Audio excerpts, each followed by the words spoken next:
ഈശോ സിനിമയ്ക്ക് പ്രദർശനാനുമതി നൽകരുത് എന്ന പൊതുതാൽപര്യ ഹർജി ഹൈക്കോടതി തള്ളി. ചീഫ് ജസ്റ്റിസ് അധ്യക്ഷനായ ബെഞ്ചാണ് ഹർജി തള്ളിയത്. സിനിമയ്ക്ക് ദൈവത്തിന്റെ പേരിട്ടെന്ന് കരുതി കോടതിക്ക് ഇടപെടാനാകില്ല എന്ന് വിധിയിൽ പറയുന്നു. MS അനീഷ് കുമാർ വിവരങ്ങളുമായി ചേരുന്നു. അനീഷ്, വളരെ സന്തോഷകരമായ ഒരു കാര്യമാണത്. എന്താണ് അതിന്റെ വിശദാംശങ്ങൾ?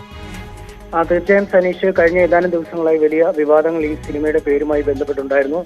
നാദിർ ഷാ സംവിധാനം ചെയ്യുന്ന സിനിമയ്ക്കാണ് ഈശോ എന്ന് പേരിട്ടിരിക്കുന്നത്. ഇതിനെതിരെയാണ് Christian association for social action എന്ന സംഘടന ഹൈക്കോടതിയിൽ പൊതുതാൽപര്യ ഹർജി നൽകിയത്. ഇത്തരത്തിൽ മതവികാരം വ്രണപ്പെടുത്തുന്ന തരത്തിലുള്ള സിനിമകൾക്ക് പ്രദർശനാനുമതി നൽകരുത് എന്ന ആവശ്യമാണ് ഇവർ മുന്നോട്ട് വെച്ചത്. എന്നാൽ ചീഫ് ജസ്റ്റിസ് അധ്യക്ഷനായ ബെഞ്ചിന്റെ ശ്രദ്ധേയമായ വിലയിരുത്തലാണ് ഉണ്ടായിരിക്കുന്നത്.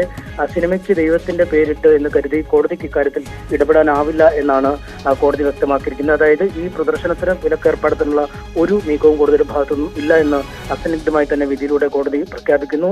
ഇതുവരെ ഈ സിനിമയുടെ പേരിനെതിരെ ഉയർന്നിരിക്കുന്ന വിമർശനങ്ങൾക്കുള്ളൊരു മറുപടി കൂടിയാണ് ഇന്നത്തെ വിധി. സനീഷ്, ശരി, നന്ദി അനീഷ് വിവരങ്ങൾക്ക്.